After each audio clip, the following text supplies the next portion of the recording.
మీరు చాలా సందర్భాలు క్లెయిమ్ చేసుకుంటారు, నేను ఒక రియల్ ఎస్టేట్ పర్సన్ని, నేను రియల్ ఎస్టేట్ నా వ్యాపారం, నా బ్రతుకు తెరవది అదే చేసి వచ్చాను అని చెప్తారు. కానీ ఈరోజు హైదరాబాద్లో తెలంగాణలో పర్టికులర్గా హైదరాబాద్లో రియల్ ఎస్టేట్ పరిస్థితి ఏంటి అంటే మీరు సాటిస్ఫై అవుతున్నారా బాగానే ఉంది అని? అంటే రియల్ ఎస్టేట్ బాగుంది, కానీ నేను ఆశించినంత మేరకు లేదు.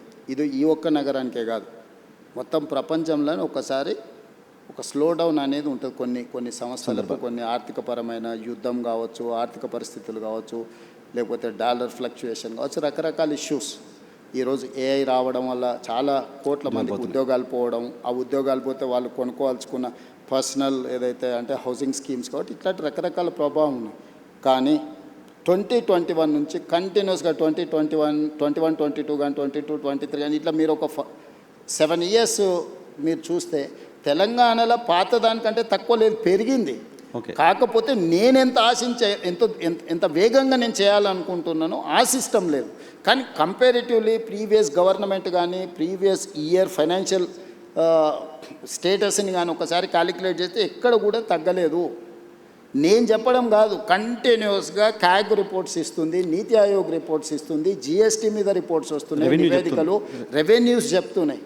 సరే, కొంతమంది సోషల్ మీడియాలో పెట్టుబడులు పెట్టి దాన్ని ఏదో వాళ్ళే రాసి వాళ్ళే చదివి వాళ్ళే అబద్ధాలు చెప్పి అబద్ధాలు వాళ్ళే చూసుకొని వాళ్ళే నమ్మి వాళ్ళే మోసపోతుండ్రు.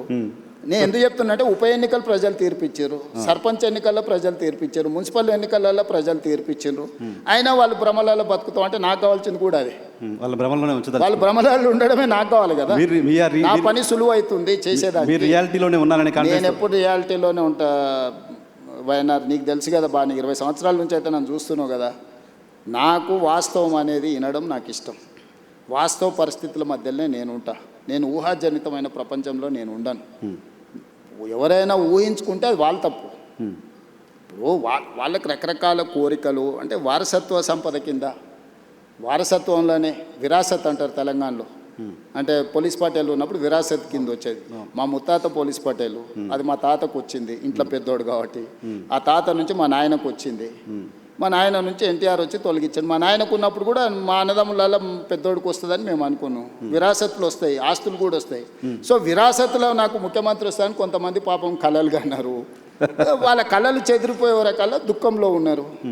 ఇలా నేను అన్ని వదిలేసి ఈగల్ ఫోర్స్ అని ఒక సంస్థను తీసుకున్నాను, అడగబోతున్నది డ్రగ్స్ని కంట్రోల్ చేయడానికి.